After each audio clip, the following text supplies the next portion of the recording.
Ustedes muy buenas tardes. Vamos a dar inicio a este tiempo especial que tiene que ver con cosmos y pensamiento y vamos a abarcar las temáticas en lo que sea posible en la variedad de los temas que van a ser importantes para el rendir el examen, basándonos siempre en la bibliografía por la amplitud de los contenidos y la necesidad de poder diversificar la mayor cantidad de literatura posible de la bibliografía. Voy a asociar constantemente una con otra cosa.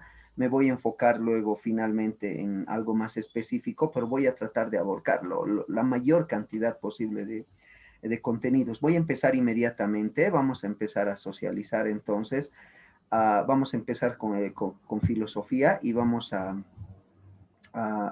empezar a compartirles inmediatamente acá las diapositivas. Si me permiten un segundito, ahorita les comparto. Y por acá estoy poniendo principios generales, ¿sí? Muy bien. A ver, vamos a ver. Está tardando un poquito, no sé qué pasó por ahí.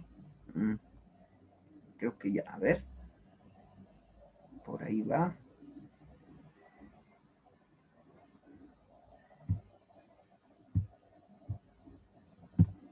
Mm,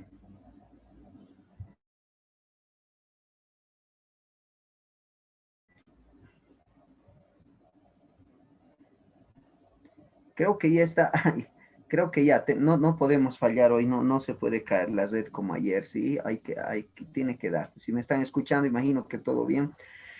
Bien, vamos a hablar de esto que es cosmos y pensamiento, vamos a hablar de filosofía, vamos a hablar de psicología, vamos a hablar de valores, vamos a hablar de religión, espiritualidad, y es necesario marcar la visión de los contenidos. Bueno, aclarar dos cosas fundamentales entonces. Recordar que cuando estamos viendo el tema de cosmos y pensamiento, estamos haciendo alusión a lo que es la visión del modelo educativo sociocomunitario productivo. Este en sí mismo tiene un énfasis muy particular porque cuando decimos cosmos y pensamiento, hay una palabra que está detrás del término mismo que los textos nos van a ir explicando. Cosmos y pensamiento. Eh, el modelo educativo sociocomunitario productivo explica que el cosmos es la realidad que está alrededor de nosotros como seres humanos. Sin embargo, el cosmos tendría dos dimensiones a partir del modelo educativo sociocomunitario productivo. Tenemos una dimensión material y una dimensión espiritual. A pesar, miren esto que es interesante, a pesar de que, ¿cómo lo ve usted? Si lo digo a manera de crítica, ¿cómo ve usted? A pesar de que el modelo destaca su visión laica respecto a la religión, pero la religiosidad de los pueblos originarios está presente desde la fundación misma de este campo, porque hay una apreciación de dos dimensiones, una dimensión material y una dimensión espiritual. Eso es el cosmos. Y el pensamiento es la manera como el ser humano interpreta este cosmos, cómo lo ve. Acostumbrados estamos a ver esta dimensión material, pero la dimensión espiritual tiene otras connotaciones. Y esa manera, como entender la dimensión espiritual, es que nos va a llevar a entender lo que es el cosmos. Cosmos y pensamiento. ¿Qué pienso sobre el cosmos? Detrás está una palabra interesante, inevitable, ineludible. Cosmovisión. ¿Qué es la cosmovisión? La cosmovisión en realidad está constituida por cosmos y pensamiento, pero al revés, pensamiento sobre el cosmos. El pensamiento sobre el cosmos, ¿entienden? Las mismas palabras las estamos invirtiendo, cosmos y pensamiento. El pensamiento sobre el cosmos es en realidad de lo que trata todo este campo. Y ese pensamiento sobre el cosmos puede ser desde una perspectiva filosófica, puede ser desde una perspectiva religiosa y puede ser desde una perspectiva más emocional, actitudinal, de personalidad, de conducta, que tiene que ver directamente con la psicología. Entonces, aunque los últimos textos, no sé si vale la pena trivializar este tema, pero bueno, psicología con S y sin P, sí está admitido por la Real Academia Española, pero ahí no sé cómo decir, es un término técnico mal acuñado. Ustedes vean que cuando los pueblos hablan algo mal y lo repiten tanto, la Real Academia lo aprueba, ¿no? Y nosotros en nuestros textos, psicología con S, es con P, porque psicología quiere decir estudio de los higos. Bueno, perdón ¿no? Mi manifestación aquí. Bueno, vamos a empezar entonces a ver cosmos y pensamiento, cómo el ser humano se enfrenta a este cosmos a partir de su filosofía, de su conducta psicológica, de su actitud, de sus emociones y también de la religión. La bibliografía que nos han otorgado tiene distintas posturas. Tenemos desde principios fundamentales de una filosofía general, práctica, desde la praxis hasta una filosofía que deviene de los pueblos originarios. Ya en la bibliografía tenemos estos textos que especifican estas temáticas y vamos a hablar de eso. En el tema de psicología vamos a ver aspectos generales de la psicología. Y el tema de la religión tiene dos partes bien interesantes. Una parte que es la religiosidad de los pueblos originarios, y la otra parte es la gran crítica a la iglesia, al cristianismo, es una crítica al cristianismo, ¿no? Y honestamente, así que estoy todavía en este tiempo de introducción, me parece muy triste, ¿no? Que si se va a hablar mal del cristianismo, debería de haber otra literatura que hable bien del cristianismo también, es que es muy intencionado, ¿no? Es un poco lamentable esto, pero bueno, así son nuestras bibliografías, bueno, en fin, este enfoque que va a hacer una crítica fuerte al cristianismo en sí mismo y la visión de los pueblos originarios, y en eso se enfoca la parte de la religión. Vamos a empezar a trabajar, desde ahí también los valores se van a ir reflejando. Vamos a empezar entonces con esto que es el tema de la filosofía. Perdón que esto se salga otra vez, voy a entrar, ya, aquí entro y les comparto. Muy bien, en el texto de la introducción a la filosofía en la bibliografía nos va a hablar que es necesario que el maestro pueda reflejar a los estudiantes que la filosofía no es propia solamente de personas especialistas o de grupos de científicos. De hecho, la filosofía y la ciencia están totalmente relacionadas, porque la ciencia no sería ciencia si no hubiese filosofía. Y no es por su contexto histórico únicamente, no es simplemente porque antes la ciencia y la filosofía correspondían a una misma matriz, o las distintas ciencias se han desprendido de la filosofía, ni siquiera de eso, porque la filosofía es un proceso de análisis y de crítica, y sin ese componente ninguna ciencia funcionaría. De hecho, la filosofía es muy fundamental para la ciencia, lo fue históricamente, lo es hoy, lo va a ser mañana. No hay ciencia sin filosofía. De hecho, cuando se hace una tesis doctoral, la tesis doctoral, su fundamento principal es que tenga una visión filosófica de la ciencia, porque hasta ahí llega la ciencia, ahí están los datos y las evidencias, y la filosofía nos ayuda a tener un sentido aquello, de esos datos, ¿no? En esa razón, entonces, vemos que este texto nos va a decir lo siguiente: es necesario de que el maestro con el estudiante lleguen a una conclusión de que la filosofía no siempre es para los científicos, no solo para los filósofos identificados y que han estudiado la filosofía como carrera, sino que la filosofía es parte del ser humano, incluso que no hace ciencia. Miren lo interesante que declara este texto. Todo lo que estoy hablando son susceptibles, todos los principios que estoy diciendo son susceptibles de preguntas en el examen. Entonces, la filosofía podría ser abarcada de distintas maneras en los grupos sociales, sin necesidad de que sea científico. Por ejemplo, en el lenguaje. Entonces, el texto nos dice que en el lenguaje el uso de la filosofía es muy común. ¿Por qué? Porque no se puede hablar sin un proceso de pensamiento lógico, no se puede entrar al mundo del lenguaje. Entonces, el lenguaje fundamentalmente está constituido por el proceso simbólico, y no existiera proceso simbólico sin el uso de la razón. Así es que va a ser necesario destacar que la filosofía está presente en todo ser humano, no solo en los científicos. Desde el mismo momento en que el ser humano entra al mundo del lenguaje, está accediendo al mundo del símbolo, y el símbolo es el elemento fundamental para todo proceso cognitivo, racional, intelectual, crítico. Pero no solamente el lenguaje es una praxis de la filosofía la sociedad común, entre comillas, entre los no filósofos. Los estudiantes tendrían que entender de que también la religión, que no es filosofía, también tiene un sentido filosófico. De hecho, hay muchas filosofías que se han sustraído de las religiones, pero aún sin que la religión pretenda establecer principios filosóficos, nos va a reflejar la necesidad de comprender el mundo, la vida, el propósito de la vida, y eso también es un ejercicio filosófico. Por otro lado, más allá del lenguaje, de la religión, el acto del sentido común, que es la manera como el ser humano, a partir de la experiencia, va armando principios lógicos para responder a las problemáticas.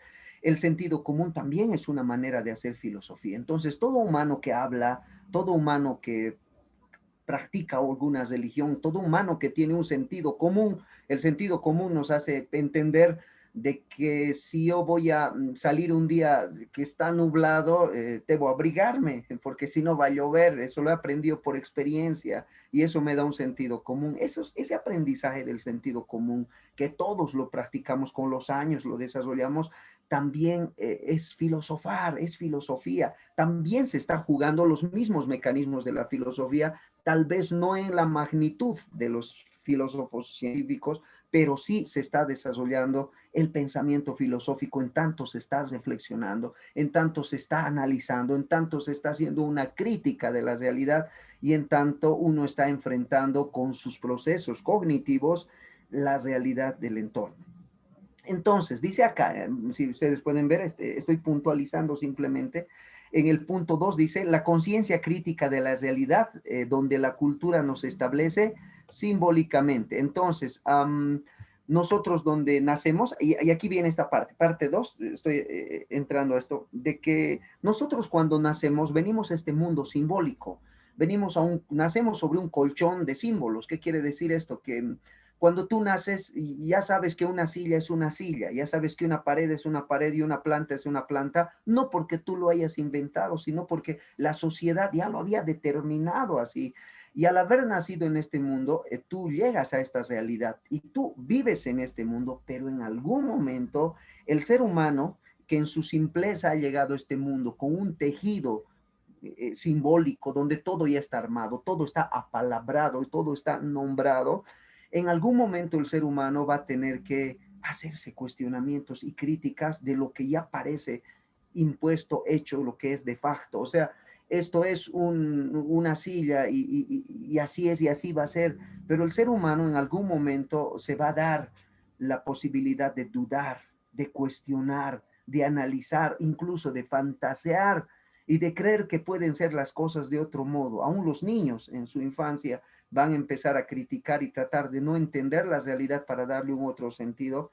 Y ese es el principio y el fundamento de la filosofía. En términos superiores, un filósofo, un científico que practica la filosofía, va a entrar a la crítica de la realidad. No se va a conformar con lo que el colchón, el entorno simbólico le ha tejido cuando él ha nacido. Entonces, de hecho, la filosofía siempre es criticar, como el filósofo Friedrich Nietzsche, o como algunos le dirían Nietzsche, él decía, la filosofía se desarrolla martillazos. ¿Qué quiere decir eso? Que si tú recibes todo lo que los demás te dicen y no vas a generar golpes que causen dolor a tus propias creencias, no vas a poder cambiar un paradigma filosófico, ni mucho menos un paradigma científico. Entonces es necesario hacer crítica y esa crítica de la realidad y es la filosofía. En términos comunes habíamos visto que se puede reflejar en el lenguaje, en la religión, en el sentido común, pero en términos superiores, la ciencia, la innovación, la creatividad se nutren de la filosofía, de ese pensamiento crítico que en algún momento va a criticar y va a cuestionar la realidad y va a tratar de entender desde otro ángulo, desde otra postura, desde otra mirada, pero siempre acompañado de procesos lógicos y cognitivos, siempre estructurados dentro de un justificativo simbólico. Bueno, hasta el punto 3, la conexión entre el sentido común, la religión y la filosofía. Vamos a ver cuál es la conexión entre el sentido común, la religión y la filosofía. También nos habla de esto, ¿no? Esta parte de la bibliografía.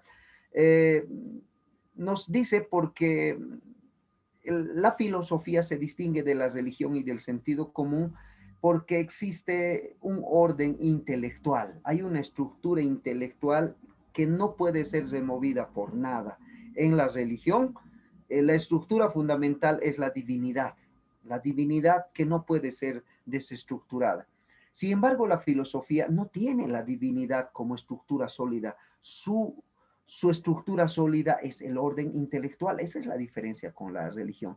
Y con el sentido común, fundamentalmente el sentido común hace una praxis, repite, hay una experiencia sociocultural que se va a aplicar en la vida, pero no hay una necesidad de estructurar, tomar como eje central una estructura, un orden intelectual. El orden de la praxis, de la vida, de la práctica va a ser la estructura central. En la filosofía es el orden intelectual, la estructura central que ni la divinidad ni la praxis van a romper fácilmente, sino que esa estructura y ese orden intelectual va a ser el principio inamovible de la filosofía. Esa es la diferencia con el sentido común y la religión.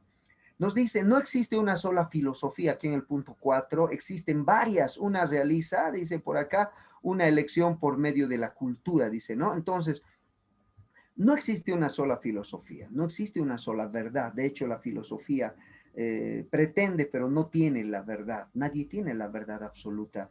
Pero al querer tener la verdad absoluta es que las filosofías van a crecer y se van a abrir muchas y va a haber muchas opciones. ¿Por qué no hay una sola? Esa pregunta de la filosofía que los estudiantes pueden hacer, ¿por qué no hay unas, por qué hay tantas filosofías? Pues precisamente se trata de que la filosofía convive con diferentes puntos de vista. La filosofía es filosofía también, no porque sea un solo camino de la verdad, sino porque son varios caminos. Entonces vamos a ver, por ejemplo, otro texto de la bibliografía que nos hace una referencia entre la filosofía de los pueblos originarios y la filosofía occidental. Y nos va a decir que la filosofía occidental necesariamente asume una postura y una visión única. En cambio, la filosofía de los pueblos originarios, desde su metodología incluso, parte de que es necesario contar con el otro, contar con un otro pensamiento para que te complete. No puede haber una filosofía totalitaria desde los pueblos originarios. Entonces, la filosofía de la convivencia con el opuesto, a eso se le va a llamar la complementariedad y lo vamos a ver como la aplicación de un valor también. Entonces, la filosofía es atravesada por este principio de los pueblos originarios y esta filosofía del entorno de los pueblos originarios sostiene de que no puede haber una sola filosofía si no hay una otra que sea diferente y opuesta para que genere un equilibrio. Entonces, el texto acá nos dice de la misma manera que también en Occidente, a pesar de que hay una mirada por todo filósofo trabaja una visión filosófica, pero la filosofía en general acepta las distintas posturas y aunque estas no sean complementarias como en los pueblos originarios, van a convivir y la filosofía convive, acepta, aunque el uno no va a vivir en relación al otro, pero acepta al otro, es inclusiva la filosofía, hay muchas filosofías y cada uno va a elegir su postura y su visión filosófica de acuerdo a su experiencia subjetiva y de acuerdo a su cultura. La experiencia subjetiva es la vida que uno ha atravesado, las experiencias, las emociones, la particularidad individual que cada uno tiene, pero también depende todo eso de la cultura donde vivimos. Tampoco somos seres aislados que podemos definir solo dentro de nuestro repertorio cognitivo, sino que también definimos y elegimos nuestras posturas filosóficas en relación a lo que el entorno nos va a construir, porque somos un constructo también de la sociedad, ¿no? Somos en gran categoría construcciones sociales también, más allá de ser un cuerpo biológico y más allá de ser un sujeto independiente. Entonces no existe una sola filosofía, ¿no ven? Bien, vamos, punto número 5. Es necesario explicar que pueden coexistir varias líneas filosóficas, dice, ¿verdad? Eso ya lo habíamos adelantado. La filosofía popular considera la filosofía como la praxis diaria, en tanto se superpone la razón ante los instintos, pero no es una filosofía estructurada sistemáticamente. Nos está diciendo el texto de que la filosofía para las personas comunes y conscientes, para aquel que no ha desarrollado el pensamiento filosófico, que va a decir las personas simples, en el texto les llama a las personas simples, a los que no son filósofos, Estas personas entienden que la filosofía es todo sentido común que se va a superponer ante las reacciones instintivas de los seres humanos. Sin embargo, eso no es la filosofía sistemática, ¿no? Que nosotros vamos a conocer ya como un proceso estructurado del pensamiento lógico filosófico. Sin embargo, las sociedades, entre comillas, comunes, simples, las personas que no desarrollan el pensamiento filosófico como un estudio, van a asimilar y van a entender que la filosofía es la manera de poder reaccionar dominando a los instintos. Bueno, por otro lado, hay una referencia en el texto porque va a hablar mucho de las estructuras de la sociedad, de las personas que tienen un conocimiento científico y las personas simples, les va a llamar a las personas que no conocen de filosofía, y las sociedades tienen su concepto de la filosofía y estamos hablando de eso. La religión católica, se referencia el texto, cómo es que tiene esa virtud de poder no estratificar a las personas. La filosofía lo hace, estratifica, dice, esta persona sabe filosofía y este es un filósofo y este es un simple que no sabe filosofía. Entonces hay una diferencia. En cambio, en la religión católica, él directamente considera, y aquí unos amigos están saludándoles por acá, que están visitando. Entonces, es importante considerar que la religión católica, dice el texto, que no hace una distinción entre aquellos que son eruditos y aquellos que son simples. Para la religión católica, todas las personas tienen un mismo estatus. Cuando entran a la iglesia, dice el autor, nadie se cree más que nadie, todos son simples. El único que tiene un cierto saber va a ser el sacerdote, pero pobres y ricos intelectuales y personas sin mucho conocimiento llegan a sentirse todos en el mismo ambiente. Y ese es un logro fundamental, ¿no? Que va a mencionar el autor, que la filosofía no va a lograr concebir, no va a lograr hacer de que las personas dentro de la filosofía se sientan todos a gusto. Sí hay una estratificación en la filosofía y lo vamos a ver en una pirámide a continuación, ¿ya? La pirámide está reflejada entonces en que tenemos como cuatro tipos de personas. Tenemos arriba a los filósofos, que van a ser las personas a partir del texto más influyentes del entorno y de la sociedad, y tiene mucho sentido esto, enseguida lo vamos a explicar para que se entienda mejor. Por debajo de ellos, las personas menos influyentes son los artistas, aunque usted no crea, por debajo de los artistas recién están las personas que tienen un rol social preponderante como los políticos y los educadores. Ahí está. Y por debajo están las personas comunes y corrientes o simples, como llama el texto también. Entonces, hay una diferencia. ¿Por qué se cree que el filósofo es el que más influye? Y sí es cierto que el filósofo, los filósofos, las personas o los científicos y filósofos son los que más influyen en el mundo. A ver, le voy a dar un ejemplo bien sencillo. Aunque pareciera, ¿no? Y nos dicen, nadie le da bola a los filósofos. O sea, ¿quién le hace caso al filósofo? De hecho, el filósofo, el que estudia filosofía vive pobre porque no tiene trabajo, ¿no? Es la verdad, pero también es necesario reconocer que los filósofos más influyentes en el mundo van a ser los que determinen. Mire, le voy a dar este ejemplo concreto. Hablemos sobre la filosofía progresista. ¿Qué es la filosofía progresista? La filosofía progresista es una visión de la vida que es bien compleja a nivel filosófico, pero llega a la sociedad por medio de las leyes, pero también llega por medio de los artistas. Un youtuber habla de la filosofía progresista. Un actor que no sabe nada de filosofía y que no sabe nada ni como un maestro de filosofía, como un profesor de filosofía, no tiene ni idea de la filosofía, pero tiene su postura filosófica, un artista, y canta su postura filosófica. Y la gente recibe esa postura, la gente de abajo recibe. Entonces, ese filósofo de arriba, le voy a dar un ejemplo, Simón de Beauvoir, por ejemplo, va a escribir hace muchos años y va a decir que la sociedad está dominada por el patriarcado, y el patriarcado es el enemigo al que hay que desestructurar. En Francia, eso, muchos años atrás, más de 100 años atrás, ella plantea y dice, la familia es la estructura malvada que no permite que la sociedad progrese y se desarrolle. La familia tradicional impuesta por la religión católica y la religión protestante, el cristianismo en sus distintas visiones y distintas caras, ha sometido a la sociedad, con la idea de que debe haber una familia, un padre, la madre debe sujetarse al padre, los hijos deben obedecer al padre, el padre es la autoridad y el padre sanciona al hijo. Eso eso es negativo, porque eso es una creación humana para dominar a las masas, miren usted.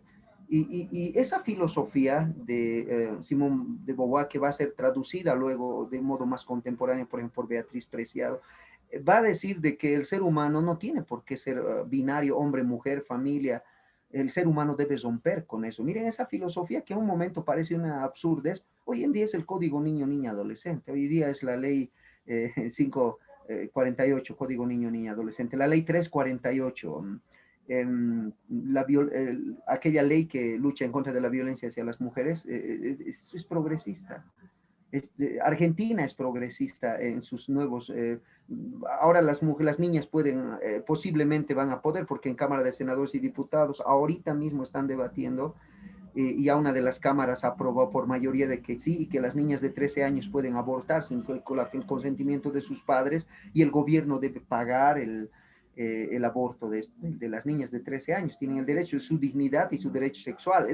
Eso entra por ley. Ahora, ¿cómo entra a la sociedad? Mire, hace 30 años, en algún momento, mire, mi mamá de mí estaría en la cárcel si es que en esta época me educaría como me educó a mí, pero ¿por qué ha cambiado? Esta filosofía progresista ha entrado a las leyes y ha entrado por medio de los artistas, las películas nos enseñan estas cosas. Entonces, por mucho de que un maestro enseñe 1000 cosas, y para que vea que un maestro es menos influyente que un artista, el maestro está enseñando en la clase y el estudiante le va a escuchar, pero a quien le va a terminar de hacer caso es a su cantante favorito, va a seguir la línea de su película favorita. Le voy a pedir que me permita tomar Coca-Cola, sé que no es saludable, pero he estado coseteando tanto que no he tomado agua ni azúcar, necesito un poco.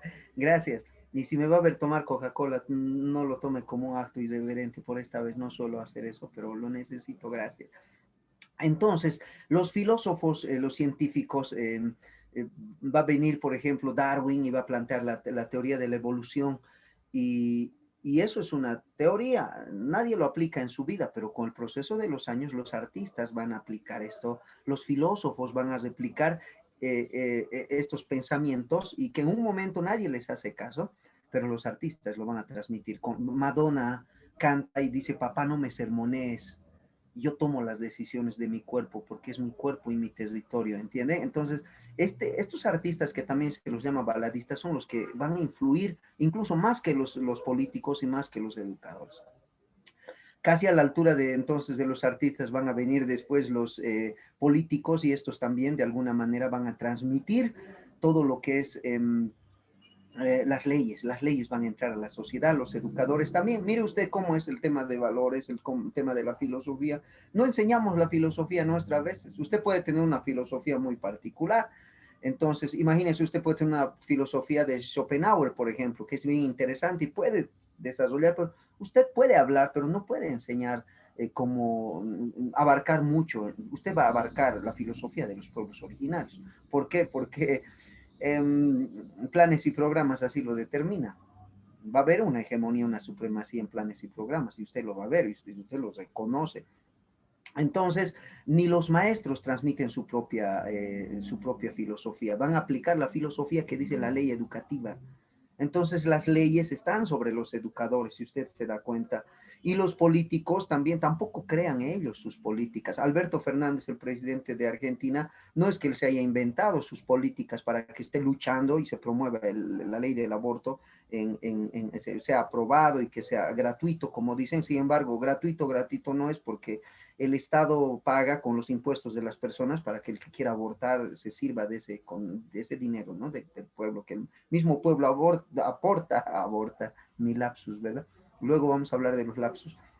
Veamos entonces cómo es posible que las filosofías entran a las sociedades. Más en el político, Alberto Fernández no inventó, Cristina Fernández, la vicepresidenta, no inventaron esas filosofías o esa visión de que es correcto, que es incorrecto que un padre le sancione a su hijo, que un niño, lo que dice el código niño, niña, adolescente, no se le puede expulsar o castigar a un estudiante sin consultarle si él está de acuerdo o no. O sea, antes era diferente. ¿Qué ha cambiado? Antes realmente estaba mal y ahora está todo bien porque somos más progresistas. No, cambió la visión filosófica y la visión filosófica de la sociedad básicamente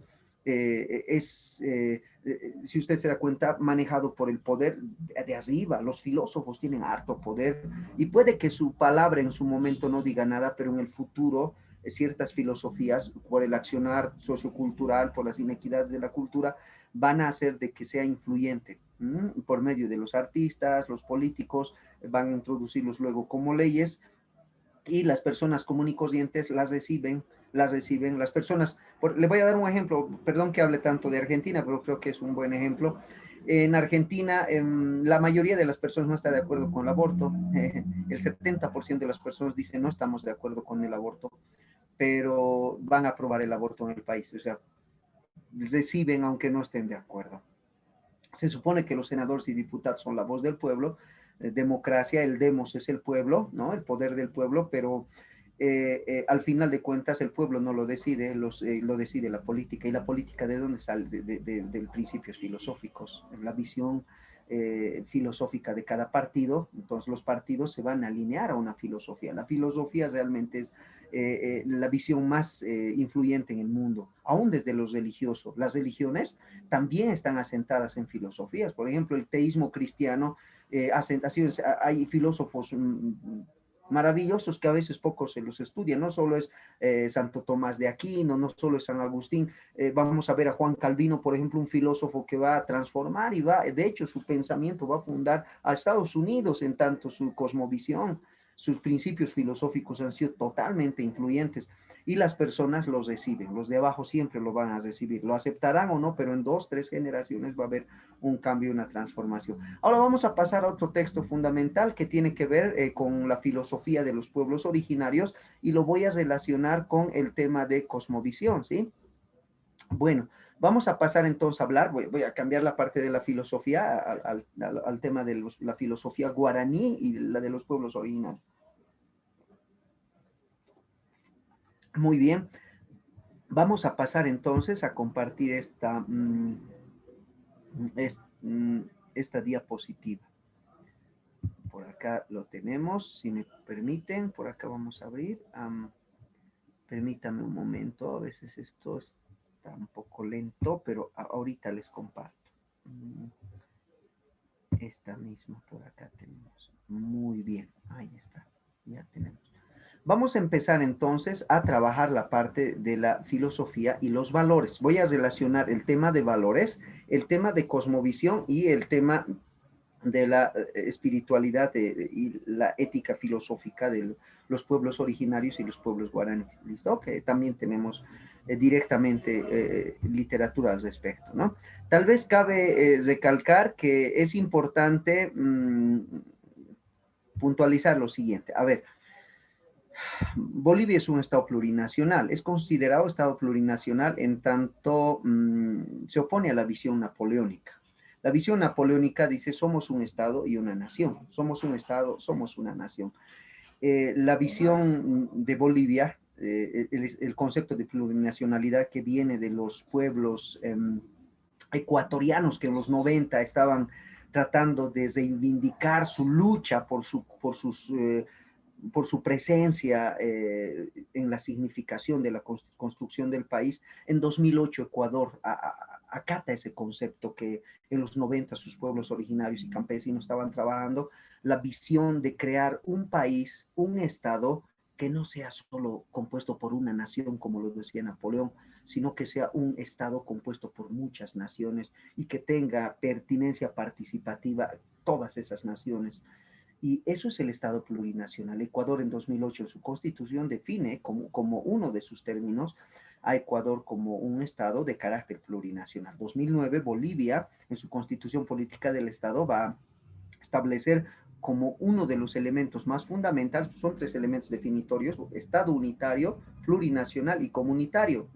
Los dos últimos van de la mano. Lo plurinacional, en tanto, se va a fortalecer, recuperar la identidad de las naciones. ¿O qué naciones tenemos? Los pueblos originarios. Y estos pueblos originarios son diferentes naciones, tenemos 36 pueblos originarios, son naciones diferentes. La pregunta complicada acá, para entender, para que entremos ya a la parte de la filosofía y la cosmovisión guaraní, eh, estos 36, los guaraníes son uno de los 36, las 35 restantes son diferentes naciones, lo son diferentes naciones. La pregunta complicada, ¿son diferentes religiones? Hay 36 religiones diferentes, hay 36 filosofías diferentes, es la pregunta. Y la respuesta es la siguiente, no, no, hay una sola. Estaríamos hablando, mire esto, en términos más maduros, estamos hablando de 36 naciones, sí, pero 36 naciones que comparten su visión filosófica, 36 naciones que comparten su vivencia y su visión religiosa. Hablan distintos idiomas, guaraní, quechua, aymara, hablamos de la cosmovisión amazónica, de la cosmovisión andina, diferentes pueblos originarios, los quechuas que vienen desde el Perú, desde el extremo oeste, pero todos estos pueblos originarios comparten la misma visión religiosa y la misma visión cosmovisiva, la misma visión filosófica, la misma visión religiosa, la comparten. Y aunque nombran las cosas de distinta manera y organizan su vivencia religiosa, organizan su visión filosófica de diferente manera y lo nombran de otra manera, al final llega a ser la misma estructura, son los mismos elementos. Y cuando hablamos de la cosmovisión y de la filosofía de los pueblos originarios, de los guaraníes en este caso, estamos hablando de la misma estructura de los otros pueblos originarios. Suena atrevido lo que estoy diciendo, pero es exactamente lo mismo. Eh, todos los pueblos de América, todos los pueblos, cuando llegó en 1492 Colón y los europeos, todos compartían la misma filosofía. Si usted viera la película Pocahontas, por ejemplo, ¿la vio Pocahontas de Walt Disney? Es la historia de una mujer indígena de Estados Unidos que se enamora de un conquistador español, perdón, inglés. Y si usted ve esa caricatura o lee el libro o lee un poco de historia porque es real, Pocahontas sí existió, usted va a ver la cosmovisión de los pueblos guaraníes, va a ver usted que la chica llamada Pocahontas que se enamora de este conquistador, ¿no? De colonizador inglés en Norteamérica, le va a hablar sobre su filosofía. Y le va a hablar, cuando usted ve la filosofía de Pocahontas, de los pueblos de Estados Unidos, usted va a ver la filosofía de los pueblos guaraníes también, ¿me entiende? Es la misma, aunque está arriba, muy lejos, pero al final de cuentas todos los pueblos de América tienen, a eso se le llama la Via Yala. La Via Yala es esa comunidad de sociedades humanas que tenían la misma cosmovisión, la misma praxis religiosa, algunos de alguna manera más complicada que de otras, algunos con procesos más bélicos que otros, pero al final todos tenían la misma visión de la vida, la misma cosmovisión comparten, ¿no? Desde otros textos se le va a llamar también el animismo, en algunos de los textos que tenemos que leer para el examen se le va a llamar animismo también. Entonces, veamos un poco de esto de la visión guaraní, sin embargo, quisiera establecer un poco eh, cómo es que nosotros vamos a entender en general ya la temática de los pueblos originarios y la cosmovisión. Entonces, aquí estoy abriendo y perdón, lo volví a perder. Si es esto, bueno, esto lo voy a cerrar para no confundirme y aquí voy a abrir. Entonces, estamos aquí. Acá, permítame, denme un minutito, esto voy a cerrar también.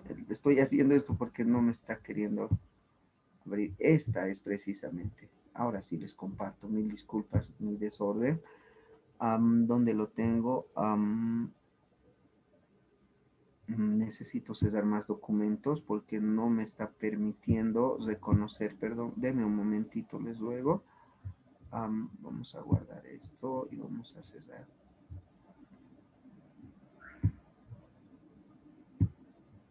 Voy a compartirles enseguida las diapositivas para ver la filosofía y la cosmovisión de los pueblos guaraníes. Ahora sí creo que ya puedo compartirles. Estoy haciendo el acceso y vamos a entrar. A ver. Exacto, aquí está. Ahí está. Vamos a partir entonces de lo que es la cosmovisión y vamos a lograr entender la cosmovisión y la filosofía de los pueblos guaraníes. Es importante diferenciar la cosmovisión en tanto es la visión, la manera como interpretamos el mundo, ¿no? No voy a tardar mucho en conceptos que se supone que ya los entendemos a nivel general. Voy a tratar en todo momento de centrarme en los contenidos de los textos y vamos a ver entonces que cosmovisión significa la manera como vemos e interpretamos el mundo. Y los pueblos originarios, el Abya Yala que estábamos mencionando, tenían su propia manera de ver el mundo. Había diferencias simbólicas de cómo nombrar las cosas, incluso cómo organizar, pero veían la vida de la misma manera. Entonces, un europeo no veía como los pueblos originarios veían la vida. El europeo venía de otra manera, ¿no? El europeo que llegó acá, había diferencias cosmovisivas, sí, los españoles que llegaron a Latinoamérica tenían una cosmovisión muy arraigada a la religión católica. Los ingleses que llegaron a Estados Unidos, ellos sí tuvieron una cosmovisión muy particular, calvinista, puritana se le llama, si usted quiere un poco estudiar alguna vez la cosmovisión puritana, es la cosmovisión de Estados Unidos, por eso son diferentes a nosotros. Su cosmovisión hasta ahorita el gringo y el latino no piensan lo mismo. ¿Cuál es la diferencia? Que los puritanos de Europa se fueron a Estados Unidos y a este lado se vinieron los españoles. Entonces los españoles no tenían la cosmovisión puritana, es una cosmovisión muy estructurada, ¿no? De la de los puritanos que llegan a Estados Unidos. Sin embargo, la cosmovisión que estaba vigente aquí en Latinoamérica es aquella cosmovisión y aquella religiosidad y filosofía también, lo vamos a nombrar, muy particular que tiene que ver con el concepto de comunidad, la vivencia comunitaria. Entonces, ellos veían la vida de otra manera. El europeo miraba un árbol y al ver un árbol ve una planta. El puritano de Estados Unidos ve una planta y ve como su deber, su responsabilidad. Esta planta es mi responsabilidad, decía él. El puritano de Estados Unidos, pero el pueblo originario, el guaraní, cuando miraba un árbol, y en el texto mismo dice, el guaraní, cuando mira un árbol, le ve como parte de la tierra, como los cabellos de la tierra, como los cabellos de la madre tierra, de la pacha, de ese ser viviente que es la tierra, lo ve así. Y no solo como un elemento material, sino lo ve como un elemento energético, con el que su energía personal tiene que convivir. Y si no hubiera plantas, el ser humano moriría a nivel energético, a nivel espiritual, estamos diciendo, también energético, espiritual, pero también moriría físicamente.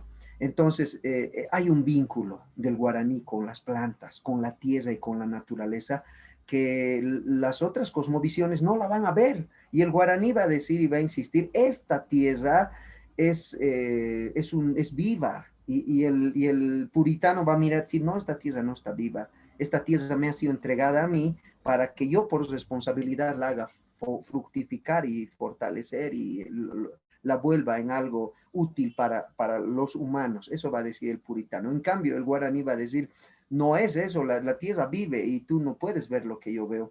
Entonces, básicamente, la cosmovisión es la manera como vemos la vida. El guaraní ve de una manera la naturaleza, tiene su particular forma de ver el árbol, tiene su diferente manera de ver las estrellas, tiene su diferente manera de ver el trabajo.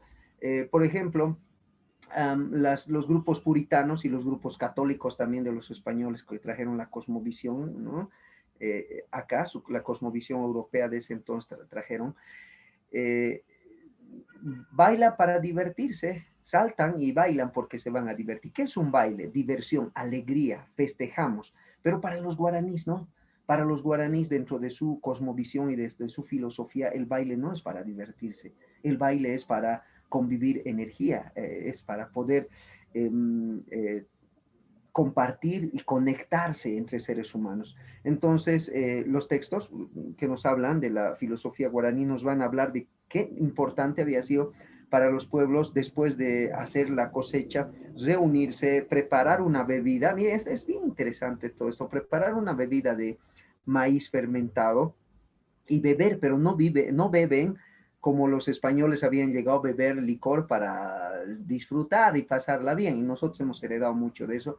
Los guaraníes no bebían por eso. Los puritanos de Estados Unidos no bebían porque era delito. Algunos bebían, pero en la familia era malo la bebida para el puritano. Aquí era normal la bebida, pero los pueblos originarios de acá también era normal, para todos los pueblos originarios era normal la bebida, pero no era para embriagarse. Los guaraníes, por ejemplo, era muy importante la bebida y ellos lo bebían precisamente para generar vínculos. Entonces, después de la cosecha se reunían y se abrazaban y bebían esta sustancia y empezaban a saltar y al saltar danzaban. La danza, el baile y la bebida eran parte de la cultura guaraní, pero no veían eso ellos como un factor de entretenimiento, lo veían como un factor hasta sagrado, porque ellos lo hacían para poder expresar sus emociones. Y el autor nos va a decir que incluso los guaraníes van a llegar a un estado de éxtasis y van a empezar hasta a ver imágenes cuando si usted se abraza, salta y canta, usted va a empezar a sentir éxtasis, eso es lo que dice, ¿no? Entonces beben alcohol, porque es bebida fermentada y ingieren alcohol, pero no lo hacen por diversión, lo hacen porque ellos dicen, nos estamos comunicando con la madre tierra, miren ustedes. Entonces, al comunicarse con la tierra, saltan y empiezan a ver visiones y entran en un momento de éxtasis. ¿Dónde se ve esto? Saltar hasta entrar en éxtasis, temblar, caerse, ver imágenes y decir, la madre tierra me está hablando.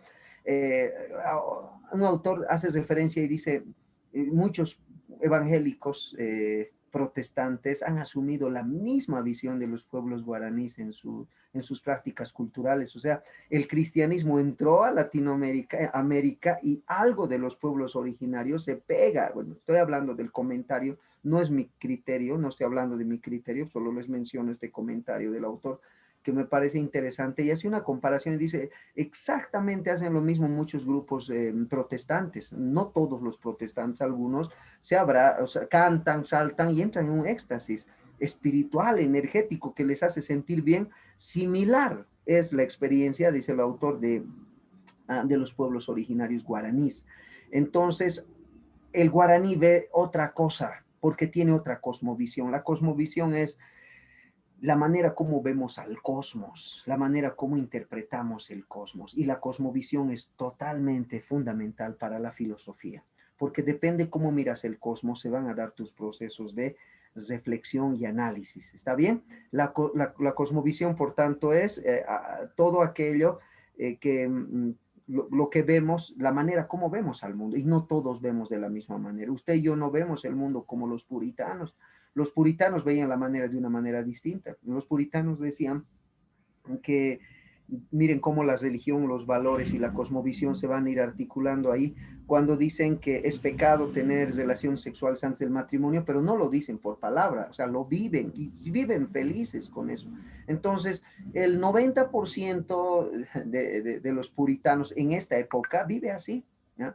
Si vemos, por ejemplo, los menonitas, que ellos son uno de los pocos grupos que todavía viven con esa cosmovisión puritana, ellos viven sin tener relaciones sexuales antes del matrimonio, por lo menos el 90-95% de ellos, y si tienen relaciones sexuales antes del matrimonio, se sienten mal, sus principios y sus valores se los impiden, y su cuerpo también es débil como el nuestro, también tienen hormonas, también tienen ganas de tener relaciones sexuales, pero su visión filosófica de la vida parte de que no se puede infringir los principios de Dios. Los puritanos en Estados Unidos es exactamente la cosmovisión de los menonitas.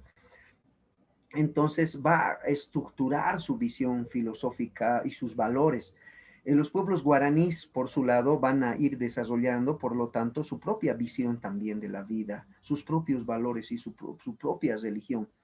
Entonces, ya viendo el concepto, vemos que las cosmovisiones se arman durante los primeros años de vida, hasta los 7, 8 años, uno tiene su cosmovisión, y luego difícilmente va a cambiar. Si a un niño hasta sus 7, 8 años, cuando crezcan, no va a cambiar, difícilmente va a cambiar. Hasta esa edad se forman las cosmovisiones. Y es inconsciente la cosmovisión. Cosmovisión no es igual que conocimiento, ¿no? uno conoce y dice, yo sé que los pueblos originarios son dignos y deben el vivir bien y ¿no? La vida armoniosa, el camino noble, ama su, ama yuya, ama aquella, no mientas. Esa es la filosofía. Pero aunque tú sepas eso y aunque estés de acuerdo, si tu cosmovisión no es de originaria, no lo vas a practicar. Perdón que les hable del presidente Evo Morales, no voy a hablar mal de él, solo voy a describir la realidad. Él defiende y lucha, y ha luchado tanto que en la constitución política del Estado se ha impuesto la visión y los valores de los pueblos originarios en gran medida por la gestión de él y muchas personas más seguramente. Pero él ama y cree que es correcto la visión de los pueblos originarios, pero no lo practica. Es que es un ser humano igual que nosotros, que no tiene cosmovisión de los pueblos originarios. Sí cree y está de acuerdo. Se da cuenta que cosmovisión y conocimiento no es lo mismo. O sea, él cree, conoce la visión de los pueblos originarios, o Félix Pazzi, por así decir, conocen a profundidad. Félix Pazzi conoce la visión de los pueblos originarios, tanto así que va a crear un modelo tomando visiones de diferentes contextos, adaptándola a la visión de los pueblos originarios. Bien interesante lo que hace Pazzi. Este es nuestro modelo que está enfocado a una filosofía de los pueblos originarios, de vivencia, de educación. Pero a pesar de que ellos saben y conocen y están de acuerdo y estudian mucho eso, muchos de ellos, al final no tienen esa cosmovisión y no actúan como un miembro de los pueblos guaraníes. Dígale Evo Morales que vaya a hacer eso, no lo va a hacer, él va a mentir igual, es un ser humano igual que tiene nuestra cosmovisión. Pero se da cuenta, la cosmovisión no es igual al conocimiento, ni siquiera a la religión, le cuento. Hay personas que pueden tener una religión y su cosmovisión ser opuesta a su religión, es interesante, no voy a tardar más. Para seguir avanzando necesitamos entender mejor la cosmovisión guaraní, más vamos a profundizar con estos principios. Entendemos de que hay como tres cosmovisiones importantes y es importante, es muy importante denostar esto. Tenemos una cosmovisión naturalista o atea, ¿sí? O esta que les había, que ahora se está manifestando socioculturalmente como el progresismo, que destaca totalmente la inexistencia de Dios, de que no hay un Dios, no hay el bien ni el mal, y que el ser humano debe ser capaz de poder arriesgarse en la vida para romper los paradigmas impuestos por el, ¿no? Por los sistemas opresores. Es bien interesante cómo funciona esta filosofía que se monta, les cuento, sobre la dialéctica filosófica de Carlos Marx, aunque no es el socialismo clásico de Marx, ¿no? El proletariado contra la burguesía, ahora es el ser humano libre en contra del heteropatriarcado normativo, abusivo, machista. Entonces, si tú le haces caer al padre y a la religión cristiana y le haces caer a la familia nuclear, a los dogmas tradicionales antiguos, es lo correcto para vivir, porque el bien y el mal no existen, Dios es una invención del hombre y los espíritus no existen. ¿Entiende usted? Esa es la visión del naturalismo. Y la filosofía desde este ángulo es meramente, ¿no? Atea. Entonces, muchos filósofos influyentes desde esta visión han determinado que lo que está pasando en esta época. Ya Augusto Comte había dicho en algún momento que en el futuro la gente se va a basar en hechos materiales y no va a creer en aspectos espirituales, ¿no? Nietzsche había dicho, Friedrich Nietzsche como filósofo ya había planteado de que en el futuro, este su famoso concepto de que Dios ha muerto, no lo decía, es que es tan difícil entenderlo a Nietzsche cuando dice Dios ha muerto, está diciendo que en algún momento el ser humano va a aprender a vivir sin Dios porque el concepto de Dios va a desaparecer en el futuro, eso es lo que él quiso decir y en su momento las sociedades no lo aceptaron, pero miren cómo el naturalismo se impone y cómo la visión filosófica, por ejemplo, progresista se impone en los países como el nuestro y nosotros dejamos que venga y lo miramos y hasta lo enseñamos sin estar de acuerdo, es interesante. Entonces, esta visión filosófica es muy distinta a la visión, por ejemplo, permítanme estas imágenes, voy a pasar por acá, a la visión animista. Ahorita voy a entrar a esta, voy a regresar a la animista enseguida, ¿sí? A esta otra filosofía que es teísta cristiana o puritana. ¿Se acuerdan que les hablé de la cosmovisión puritana? Se llama también teísmo bíblico, es parte, los menonitas lo practican. aunque su estructura cultural es muy particular, interesante, pero tienen esa cosmovisión. Ellos ven de otra manera las cosas. Cuando ven comida en su plato, ellos ven que ven a la gracia de Dios y comen con una comunicación con Dios, con el Dios teísta de la Biblia, interesante. Comen y adoran a Dios porque el sabor que sienten es interesante, es otra cultura. Nosotros no vemos comida y vemos el hocico, ¿verdad? Nuestra cosmovisión es así. En cambio, los puritanos tienen una cosmovisión distinta, que creen en la Biblia. Y al creer en la Biblia, que también está muy ligada a la religión, su cosmovisión, y aunque hay muchos dentro, por ejemplo, de estas culturas que no creen en Dios, pero siguen teniendo cosmovisión teísta, entiende, practica su vida y su entorno tiene valores, tiene filosofía, tiene cosmovisión teísta, y aunque ellos no estén de acuerdo, su accionar si hasta sus 8 años ha vivido un entorno donde sus valores son teístas, va a ser teísta él, aunque sea ateo, su cosmovisión es teísta, ¿entiende? Para que usted me entienda mejor, para pasar ahorita al animismo otra vez, Nietzsche una vez ¿no? les dice a sus seguidores, ustedes creen ¿cuántos creen que Dios es falso? Y todos dicen, seguidores, sí, Dios es falso, no existe. ¿Cuántos creen que el peor enemigo del crecimiento, de la vida, del ser humano es la religión cristiana? ¿Cuántos creen eso? Y todos dicen, yo. Entonces les dice, bueno, todos ustedes han dicho que creen que Dios no existe y que no existe ni el bien ni el mal y que el hombre, lo que dice en la Biblia, todo es falso y que debemos de liberarnos de esa opresión. Muy bien, todos sus seguidores dijeron sí. Entonces Nietzsche dice, tú que has levantado tu mano, pasa adelante, le dice a uno de sus seguidores y le dice, en este momento ve y séle infiel a tu esposa. Y él dice, no puedo.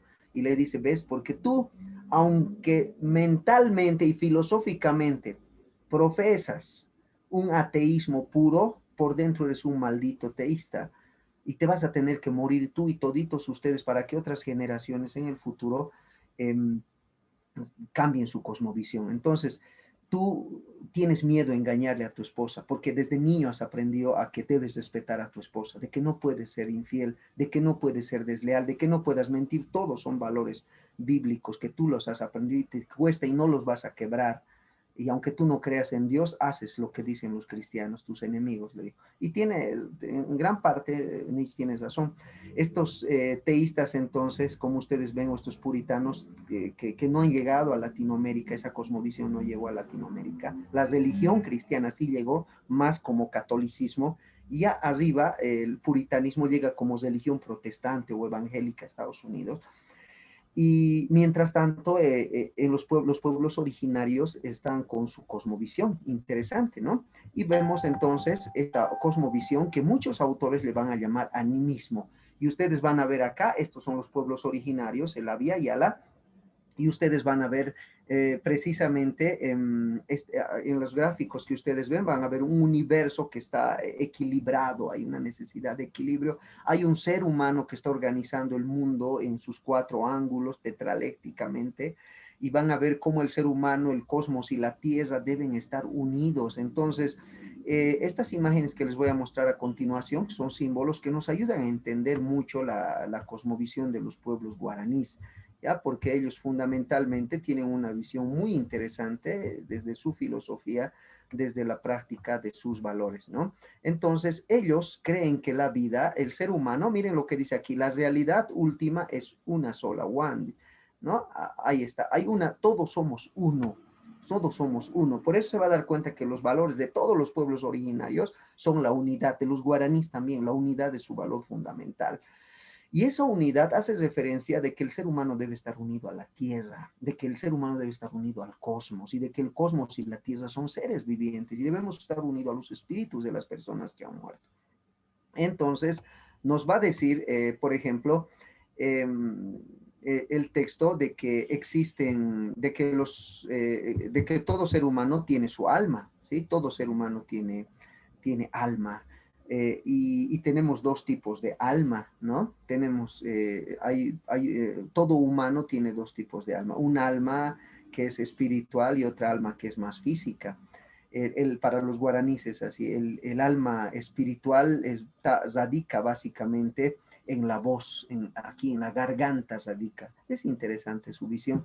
Y dicen que cuando nosotros hablamos es la manifestación de nuestro alma, nuestra alma, por lo tanto, la palabra se va a constituir como el elemento fundamental del alma.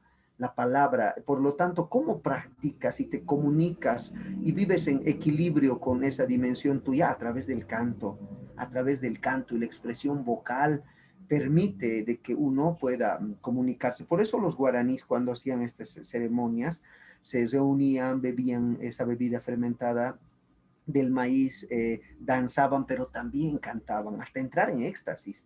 Muchos dirán, ¿no? Se han emborrachado y por borrachos y tanto saltar, han entrado en éxtasis, porque si tú saltas repitiendo una palabra, vas a entrar en éxtasis, es natural, dirán. Muchos pueblos hindús hacen lo mismo, muchas religiones de la nueva era, religiones orientales practican lo mismo, ¿verdad?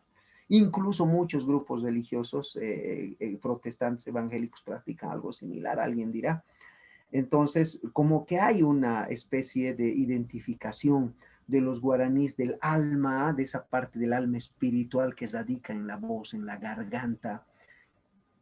Y vamos a ver, eso está en complementariedad con la otra alma, que es el alma física, que radica en la sangre, y se manifiesta en la sombra, ¿entiende? Ahí está, radica, mientras el alma espiritual radica en la garganta y se manifiesta en el canto y la voz y la palabra y el, ¿no? Qué interesante todo eso.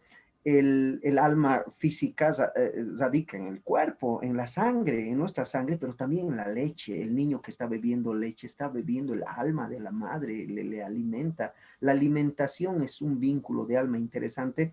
La tierra, por ejemplo, en tanto provee alimentos y comemos, igual que la leche, estamos alimentando el alma física. Es una conexión energética, todo es energía para los pueblos originarios, para los guaraníes también, porque recuerden que todos los pueblos originarios tienen la misma visión, pero en particular ellos entendían que el alma física luego se va a manifestar en nuestra sombra, ¿no? Y que en la noche se devuelve a nuestro cuerpo y es el momento en el que uno tiene que dormir. Y cuando uno duerme, dicen los guaraníes, hablando, ¿no? Lo que dicen nuestros textos, los guaraníes dicen que cuando uno duerme, el alma sale y cuando tú te sueñas, tu alma está viajando y va a regresar. Sin embargo, en algún momento, cuando morimos, nuestra alma sale definitivamente y ya no regresa más.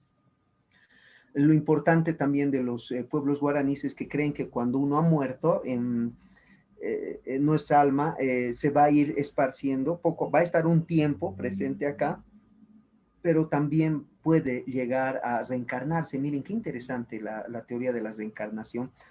Y de hecho, muchos pueblos originarios tienen esa visión, la visión de la reencarnación. ¿Se está dando cuenta usted que la filosofía y la cosmovisión de los pueblos originarios es bien similar a la cosmovisión de los grupos gnósticos, de los grupos que practican meditación trascendental? ¿Se da cuenta? Hay mucha similitud. De hecho, es la misma cosmovisión. A ambas cosmovisiones, a la nueva era, a la cosmovisión de los pueblos orientales, ¿no? Esta visión gnóstica de la vida, el gnosticismo, y a la cosmovisión y filosofía de los pueblos originarios, a ambos le llaman animismo le llaman muchos filósofos, el animismo entonces de los pueblos originarios. Entonces, estos pueblos originarios dicen que el ser humano al final es un espíritu, los guaraníes dicen, y este espíritu en algún momento después de que has muerto se va a desintegrar, se va a convertir o tiene la opción de volverse porque al desintegrarse vuelve al universo y todos somos parte del universo y todo debe estar unido. Y cuando el alma vuelve al universo, vuelve a esa unidad, pero puede también volverse en una planta o puede volverse en un animal, ¿entienden? Los guaraníes entonces van desarrollando estos conceptos, ¿no? Que son interesantes relacionados a la reencarnación.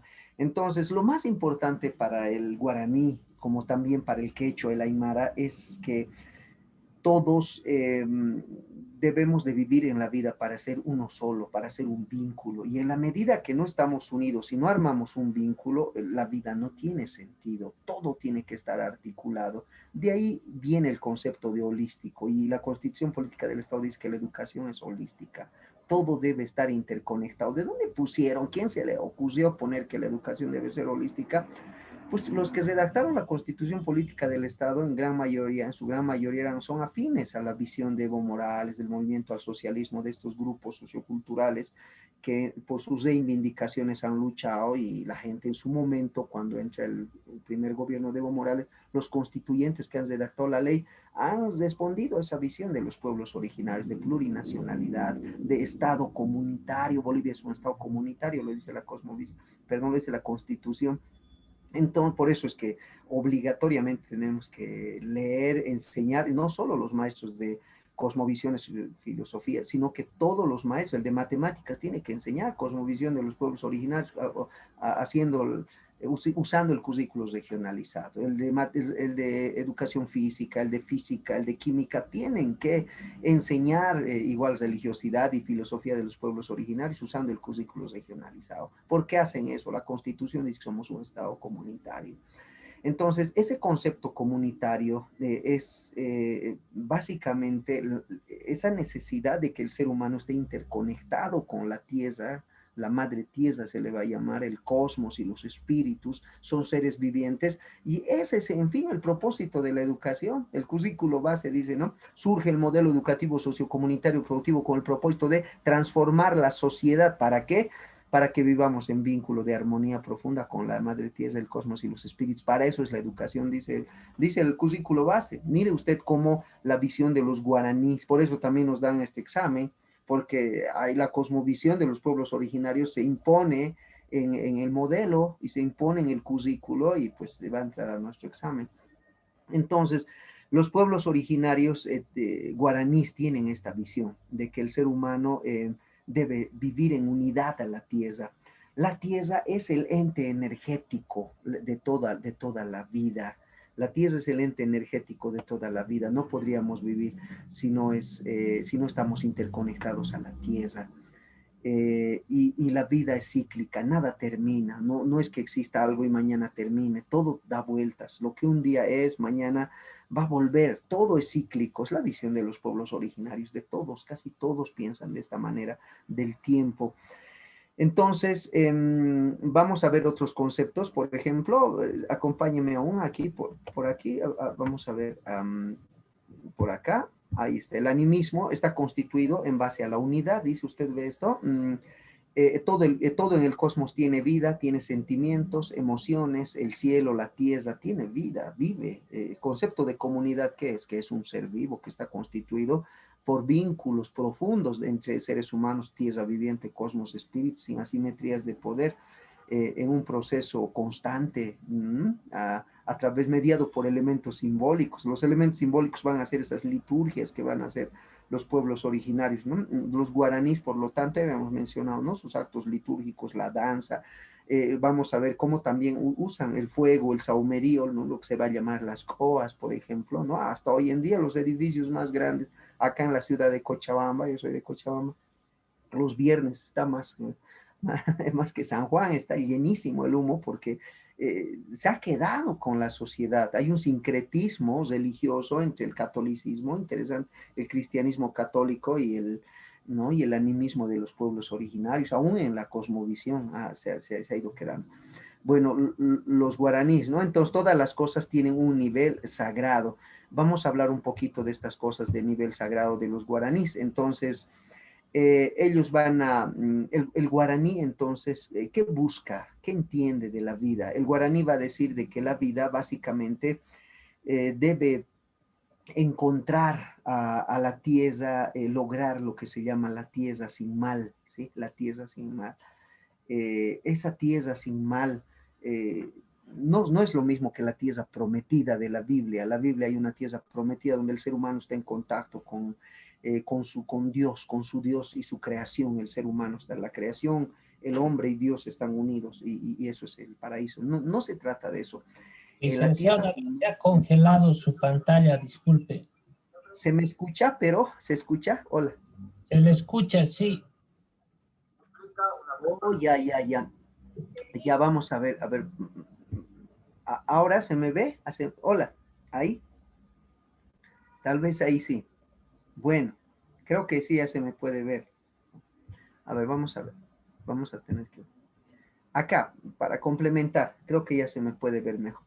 Entonces, los pueblos guaraníes entienden de que va a ser necesario que las personas construyan esta tierra sin mal, que no es la tierra sin mal de la Biblia, la tierra prometida. Para los pueblos guaraníes, la tierra sin mal tampoco es una tierra donde el mal no exista. Por eso, en la Biblia el mal desaparece y el bien, los principios morales bíblicos, divinos de Dios, donde no hay pecado, van a convivir en un paraíso. Es diferente. Los pueblos guaraníes, su tierra sin mal, hacen referencia fundamentalmente, ¿no? El Tecocabi, para ellos es esa tierra donde la tierra virgen y productiva, eso es tierra sin mal para ellos, una tierra productiva, donde van a poder acceder a que haya frutos y el ser humano no genere desequilibrios, debe haber siempre una consulta. Los pueblos originarios van a entender de que cada región donde ellos habiten necesitan asociar a la presencia de animales que ellos les van a dar una dimensión espiritual y sagrada. Entonces vamos a ver a los pueblos originarios que van a recurrir, por ejemplo, a pescar o a cazar y van a ir y van a encontrarse con lo que en otros pueblos originarios se llama el tótem. ¿Qué es el tótem? Acá en el oriente boliviano le llaman el hichi, ¿no? Y esto viene desde los pueblos guaraníes. ¿Quién es el hichi o el tótem para los pueblos originarios de Estados Unidos? O las huacas para los pueblos originarios andinos. El tótem, el hichi, la huaca es básicamente un símbolo representado por animales a quien tú tienes que pedirle permiso y quien él es el señor del lugar, ¿no? Entonces el hichi, por ejemplo, llega a ser como aquella autoridad espiritual, que es un animal que vive, ¿no? En el lago, en algún lugar determinado, que puede ser un caimán, una víbora, un sapo, y que cuando alguien le mata, entonces a ese hichi, entonces va a haber una catástrofe, va a haber una sequía y no va a haber, ¿no?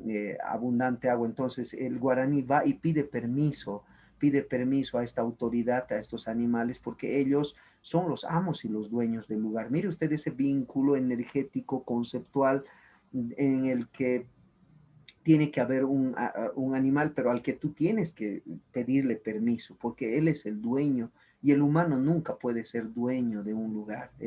Él acude y el mediador es el animal y a través de él, si le pide permiso, puede cazar, puede pescar y debe agradecerle. Entonces, es natural eso. Yo alguna vez he ido con profesores guaraníes a cazar palomitas a las 3 de la madrugada, ¿no? Le llaman las totakis y me acuerdo que ellos fueron en Charagua y ellos hacían su ceremonia, profesores que hacían su ceremonia y ellos me explicaban por qué, como lo dicen como dice la literatura de los pueblos guaraníes. La cosmovisión de los guaraníes, por lo tanto, vamos a entender como esa cosmovisión animista, ¿no? Que va a buscar fundamentalmente esa unidad con la tierra, con los animales. Para ellos lo más importante es el vínculo con la naturaleza, ¿no? Y hay una necesidad, aquí es el principio de la crianza, las personas deben facilitar la vida, ¿no? Y es bien interesante cuando menciona de que hay un tercero incluido para los guaraníes.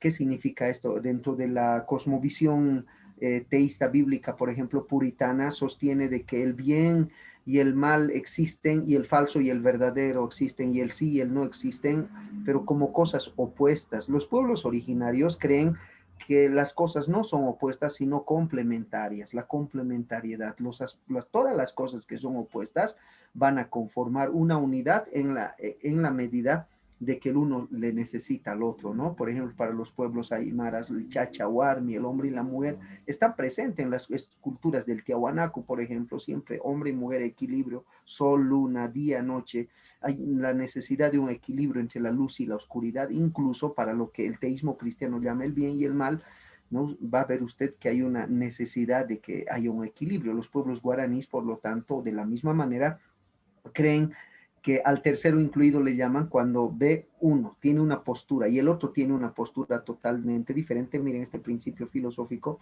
que no puedes hacer desaparecer a la otra opción. Entre los dos opuestos tienen que formar una tercera postura que les convenga a todos y todos tienen que estar en armonía con eso. No es una visión diferente, ¿sí? De la filosofía. Permítame dar un poco un giro, por la hora me doy cuenta que está volando el tiempo y no vamos a abarcar otros contenidos, voy a dar un pequeño giro, ¿sí? Voy a entrar aquí a otra diapositiva avanzando, perdón que sea un poco loco esto, pero bueno, voy a ir avanzando. Voy a dejar de seguir acá, voy a compartir otra vez para que no entremos en confusión. Ya, acá, vamos a entrar acá. Voy a entrar a la parte de psicología, temas de psicología. Ya, voy a entrar. Es un montón los temas de psicología. Pero bueno, vamos a tratar de avanzar. ¿Ya? Bueno, acá sí está viendo las diapositivas, estaba al final, ¿no? Vamos a ver primero, hay un texto que habla sobre temas de psicología y todos los temas que estoy hablando están en ese texto. Voy a tratar de ser explícito. Son muchos temas de psicología, un montón de cosas, las más importantes las estoy abarcando y voy a tratar de que puedan ser útiles, ¿sí? Las que están en el texto de la bibliografía, un montón de temas de psicología y voy a tomar estos que son fundamentales. Primero vamos a hablar sobre el aparato psíquico, ¿sí? Hablemos sobre el aparato psíquico entonces, vamos a ver. Nos va a hablar, antes de esta escena me pasaré acá fundamentalmente a la constitución del aparato psíquico. Nos dice que desde el psicoanálisis, desde la visión, el aparato psíquico estaría constituido por tres instancias se llaman, el inconsciente, la conciencia y el preconsciente, ¿no? Estas tres instancias tienen sentido en la medida de que existe un mecanismo al medio. Ustedes están viendo el rojo y ese mecanismo se llama represión, ¿no? La represión es un mecanismo. Concepto es que la represión es un mecanismo que impide que los contenidos del inconsciente accedan a la conciencia. Entonces, el inconsciente llega a ser una estructura del individuo. El individuo no se da cuenta de su presencia, pero el inconsciente le influye al ser humano en todo lo que hace en su vida. El inconsciente influye al ser humano no lo nota y el inconsciente tiene contenidos. Esos contenidos quieren acceder a la conciencia y estos contenidos tienen energía y tienen un sentido simbólico. Esos contenidos, que les llama representaciones también, estas representaciones tienen un sentido simbólico, pero también tienen energía. ¿Qué energía y sentido simbólico tienen? Entonces el inconsciente está constituido por vivencias que ha hecho el sujeto, vivencias pulsionales se les va a denominar. ¿Qué es vivencia pulsional? Son las vivencias que cuando un niño es pequeño encuentra la satisfacción. De distintos modos el niño encuentra satisfacción en su infancia. Por ejemplo, no, son temas fuertes, pero es necesario hablar, encuentra satisfacción succionando el cuerpo de su madre.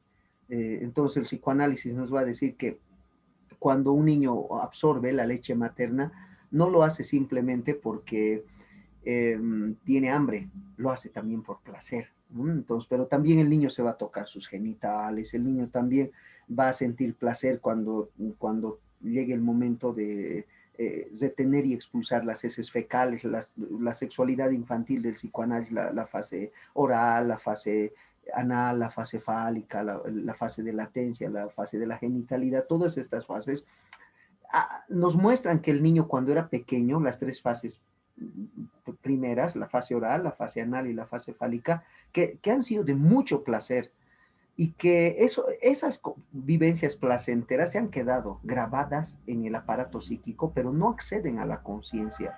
se han quedado en el inconsciente. Entonces, hay emociones también, por ejemplo, un niño, ahí su hermanito nace y el niño quisiera que se muera mi hermanito, ese yo odio a mi hermano, ¿no? Ese odio a mi hermano se quedó en el inconsciente. Entonces, en el inconsciente se quedó como una huella anémica, dice, como una representación, pero ¿por qué no accede a la conciencia? Si acceden a la conciencia van a causar displacer.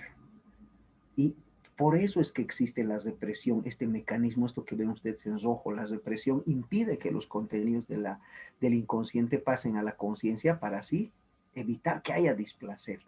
Estos contenidos del inconsciente, como yo disfruto del cuerpo de mi madre, yo deseo que mi hermano se muera, o el complejo de Edipo, que las niñas aman y se enamoran de sus padres, como dice el psicoanálisis, la niña que se enamoró de su padre, ese sentimiento incestuoso no puede acceder a la conciencia, se queda en el inconsciente. Y entonces a una niña, a una mujer se le dice, tú cuando eras niña amabas y deseabas a tu padre con todo y lo has amado. Y dice, no, no, qué asco, yo mi papá ni lo quiero mucho, no me llevo bien con él.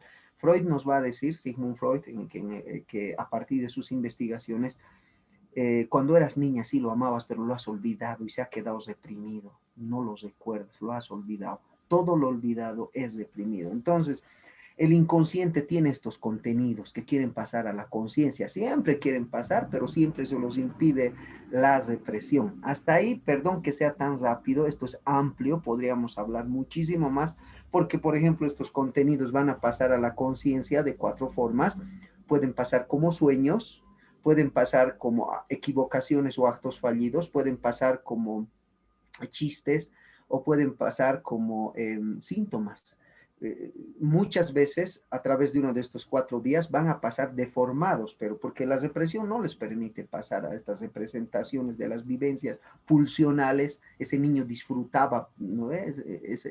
Yo disfruto que mi padre se muera, esa vivencia pulsional agresiva no va a pasar a la conciencia, pero puede pasar deformándose como sueño, puede pasar deformándose como un chiste. La energía que tiene este yo odio a mi hermano, este odio que está en el inconsciente. Me cuentan un chiste de que a alguien le había ido mal y me río. Esa descarga de odio, de burlarme de alguien sale y me siento más tranquilo. Los chistes siempre van a ser o agresivos porque a alguien le va mal en el chiste o porque alguien se ha develado su desnudez, eso nos va a decir. Pueden pasar como síntomas, como dolor de cabeza, afecciones psicosomáticas, mi brazo se ha paralizado, como bulimia, como anorexia, síntomas. Pueden pasar como alcoholismo, como adicción, como automutilaciones. Esos síntomas psicológicos tienen un origen inconsciente, que son problemáticas de tu infancia y de tu desarrollo que han quedado en el inconsciente. Por lo tanto, toda persona que ha pasado por algún trauma cuando era niño, un trauma quiere decir una herida, una vivencia que le va a generar un shock a la persona, eh, una, una herida en su dimensión subjetiva, se va a quedar en el inconsciente y va a salir de otra manera como trauma. Por ejemplo, personas que han víctimas de abuso sexual, eso se ha quedado en el inconsciente, esa vivencia de displacer del sexo, del sometimiento de alguien por abuso,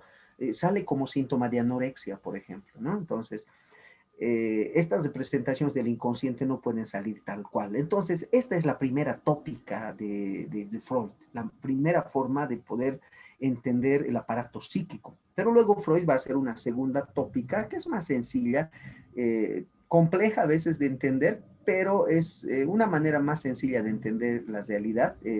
Freud hace su segunda tópica que se va a llamar el yo, el superior, el ello, ¿sí? Y vamos a repasar eso también rápidamente y tengo que hablar y pasar rápido. Podemos hablar mucho tiempo de esto, pero no nos amerita el tiempo. El yo, el ello, el superior son la otra forma de poder eh, clasificar el aparato psíquico de Freud. Primero Freud lo clasifica el aparato psíquico, su primera organización para él es el inconsciente, el preconsciente y la conciencia, y la represión que está en medio entre el inconsciente y el preconsciente, que impide que los contenidos pasen a la conciencia. ¿no? Hasta ahí lo habíamos visto, ¿no? Perdón que sea tan rápido, hay un montón de cosas que ver. Su segunda tópica, sin embargo, de Freud es eh, la existencia de tres instancias que son el yo, el ello y el superyo. El ello básicamente es esa dimensión pulsional, o sea, es la parte instintiva del ser humano. Todo ser humano tiene un ello, dice Freud, y el ello es esa parte satisfactoria del ser humano. El ser humano busca satisfacción instintiva desde que es niño, esa parte pulsional, ese disfrute del ser humano. Entonces, esa parte que el ser humano busca, donde busca satisfacción plena todo el tiempo. Pero tenemos otra instancia llamada el superior, esa parte que se va, simbólica, que se va a llamar el ente rector, que va a ser la conciencia moral del ser humano, que nos va a decir esto es correcto y esto es incorrecto. Entonces, el ser humano a partir del superior va a adquirir una visión moral de la vida, de que algo se debe hacer y algo no se debe hacer, lo correcto y lo incorrecto. Y cuando uno hace algo incorrecto, le viene la culpa, ¿sí? La culpa le viene y el malestar, y de eso se hace cargo el yo.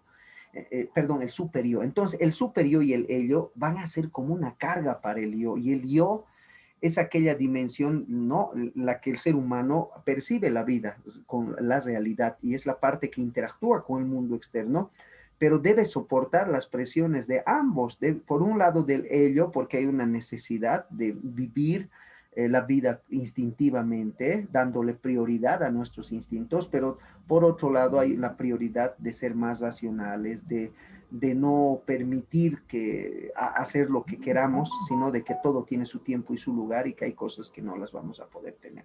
Entonces, el yo básicamente es la parte que sufre el peso, ¿no? Del ello y el superior. Dice acá, ¿no? A ver si podemos leer, que no estoy leyendo casi nada de acá, pero lo que estoy haciendo es ampliar lo que dice en todo esto. Pero bueno, leeremos esto del yo. El yo nos permite reconocer las acciones que realizamos, a elegir el camino a seguir, a razonar los impulsos como tal, de no ceder lugar a la liberación libidinosa y velar por la integridad general de la realidad. Entonces, han dado cuenta, la estructura del yo es una estructura integradora. Las dos organizaciones de Sigmund Freud, del aparato psíquico, entonces, por un lado tenemos la primera que tiene que ver con el inconsciente, el preconsciente y la conciencia, y la segunda con el ello, el superior y el yo. ¿Listo? Bueno, esto para describir el inconsciente. Él organiza estas categorías para entender cómo funciona el inconsciente. Vámonos más adelante y bueno, vamos a los mecanismos de defensa. También están los mecanismos de defensa presentes en el texto, ¿no? Los mecanismos de defensa son manifestaciones del ser humano para poder enfrentar situaciones problemáticas y en su mayoría son de naturaleza inconsciente. ¿Qué mecanismos de defensa no? Son los más habituales? Enseguida los vemos. Entonces acá dice, los mecanismos de defensa son procesos inconscientes de los individuos que tienen la función de proteger al ser humano. Interesante, buscan la protección del ser humano, ¿no? Bien, y vamos a ver los tipos de mecanismos de defensa. El primer mecanismo de defensa es la represión. ¿Se acuerda usted que habíamos hecho esa barrita roja? Habíamos dibujado. Esa barrita roja que es la represión impide muchas cosas. Entonces, la represión llega a ser un mecanismo de defensa también, ¿no? Cuando una persona no quiere enfrentar algo o hay una dificultad de enfrentar algo, se va a inhibir, ¿sí? Y se va a olvidar cosas, es una manera. Muchas veces cuando las personas tienen problemas, se inhiben y olvidan cosas. En un examen, llega el examen y uno se bloquea. ¿Por qué me bloqueo? ¿Por qué no me acuerdo de nada? Hay depresión ahí. Hay depresión. Entonces, la depresión hace que un sujeto se va a inhibir, ¿no? Acá en esta pequeña imagen, este gráfico está mostrando cómo la conciencia, mire, la parte de arriba, la parte de arriba, como un iceberg es una bolsa, esto es interesante, es nuestra conciencia, pero abajo está el inconsciente y nadie lo puede ver. La depresión es algo inconsciente, ¿no? Bueno, dice acá, es un mecanismo de defensa que desencadena en el sujeto un reflejo de inhibición, o sea que no se va a soltar, se va a detener el sujeto, ¿no? Dice acá, ¿no ve? Por ejemplo, se puede ver en personas las cuales tienen deseos sexuales considerados inaceptables por el resto de la sociedad y los reprimen, como que hay una necesidad de no ejercer cosas, no dejar salir, todo se queda acá, no va a salir porque es malo. Entonces se inhibe el sujeto. Muchas personas viven su vida inhibiendo muchas cosas y eso en gran medida como mecanismo de defensa es la represión, ¿sí? La inhibición del sujeto. Otro mecanismo de defensa, vamos a tratar de avanzar más rápido, es la regresión. Ante la situación de problemas, muchas personas se comportan como niños, entonces se enferman y como niños se comportan y después son muy, ¿no? Muy maduros, pero la regresión, volverte como niño. No, las guaguas también pasa eso, ¿no? Hay niños que cuando se ven con su papá se portan como bebés y después no. Hay regresión. Muchas personas en ciertas situaciones actúan como niños, como bebés. He visto personas muy maduras, una doctora respetable, con mucho carácter, pero cuando se veía con su esposo actuaba como una niña, ¿no? Es regresión, es un mecanismo de defensa. El aislamiento básicamente es cuando las personas deciden personalmente alejarse, es otro mecanismo de defensa. Me alejo del entorno y eso me da estabilidad. ¿Cómo te defiendes ante tus problemas? Me alejo de todos y prefiero estar solo y sin que nadie me vea. Me encierro en mi cuarto y vivo más solitario. Eso también es un mecanismo de defensa, el aislamiento. Ante los problemas se aíslan. Otro mecanismo de defensa, racionalización. Es cuando alguien, después de cometer ciertas dificultades, lo justifica y se lo cree a sí mismo, ¿no? Entonces uno va y dice, voy a estudiar para el examen, y luego no estudia, llega el examen y se aplaza y dice, justifica, racionalización. Al final, qué bien que me ha aplazado, porque aplazarse ayuda a madurar. Entonces, es cierto eso, pero está consolándose, ¿entiende? Hay un consuelo lógico, una manera lógica de consolarse, ¿no? Entonces, ante los problemas o ante los errores abordados, por no, la manera de asumir es justificando con una razón lógica, racionalización. ¿Ya? Otro tipo de mecanismo de defensa es la anulación, ¿no? Aquí dice, consiste en compensar un sentimiento o emoción dolorosa de modo que ésta quede totalmente anulada gracias a otro comportamiento compensatorio. Por ejemplo, un hombre que ejerce violencia de género sobre su mujer le llevará rosas para anular sus actos agresivos. Anulación. Entonces, alguien que ha hecho algo malo va a tratar de cubrir con un otro acto bueno. Eso es un mecanismo de defensa de la anulación. Personas que cometen errores y luego tratan de hacer algo bueno para pagar eso, ¿no? Entonces, una cosa buena va a pagar a lo malo y eso les da tranquilidad. Entonces, se siente culpable y dice, ya no sé cómo voy a vivir, está inestable, ¿cómo me defiendo de esta culpa? A la chica que le he insultado le llevaré una rosa, le llevo rosa, ahora estoy en paz. Es un mecanismo de defensa. Recuerden que el mecanismo de defensa siempre es para darnos paz y tranquilidad. ¿Ya? Otro mecanismo de defensa rápidamente, volver contra sí mismo, ¿no? Entonces, ahí como ustedes pueden ver en la caricatura, vamos a ver que cuando alguien siente rabia hacia otra persona, se lastima a sí mismo. Entonces dice, por culpa de él, entonces me voy a hacer daño a mí mismo, ¿no? Hacia mí mismo. Entonces se hacen daños, se infringen, se hacen cortes en la piel. Vamos a ver entonces qué es otro tipo de mecanismo de defensa, vuelta hacia sí mismo. Otro mecanismo de defensa es el desplazamiento, ¿sí? Um, Acá vamos a ver un ejemplo. Dice, un momento de enfado con nuestros padres, en vez de gritarles a ellos, entramos en nuestra habitación y gritamos sobre la almohada. Entonces, el desplazamiento es cuando uno no enfrenta directamente su problema, ¿no? Sino que va a desplazar a otros. Entonces, una persona que está enojada con alguien se hace pagar con otras personas. Entonces, eso le da tranquilidad. ¿Cómo haces eso? Pues sencillamente no enfrentas tu problema directamente, sino que toda la atención que estabas guardando la desvías para con otra persona, ¿ya? Vamos más adelante, ¿sí? A ver, perdón que me quiera un poquito ver, no sé hasta qué hora tenemos, quiero el tiempo, voy a ver aquí nuestro horario ya, a ver, aquí está. Bueno, aquí estamos. 19:30. Ay, ay, ay, miren ustedes, bueno, rápido, rápido, hay harto que avanzar. Formación reactiva, ¿no? Bien, acá vamos a ver otro mecanismo de defensa. Formación reactiva es cuando hay una transformación en lo contrario, ¿ya? Entonces, cuando una persona ah, hace una modificación en lo contrario, ¿no? Convertir el odio en amor, por ejemplo. Entonces, yo odio a alguien y por ese odio que siento a alguien, voy a mostrar lo contrario, voy a hacer una expresión contraria, pero esto no es consciente, les cuento, es bien inconsciente. A ver, ¿cómo les explico? Una persona que tiene un desprecio hacia alguien, por ejemplo, la teoría de Sigmund Freud en el inconsciente dice que toda persona que es respetuosa y educada, en el fondo es una persona que tiene mucho odio y ese es un mecanismo de defensa. Una persona que es amable, tolerante, por dentro es una persona que siente mucho odio y destructivo por las cosas. Una persona que es agresiva y mandona por dentro es bien frágil, por dentro es muy frágil y no lo quiere demostrar. Entonces a eso se le llama formación reactiva, esa transformación en el opuesto de las cosas. ¿Sí?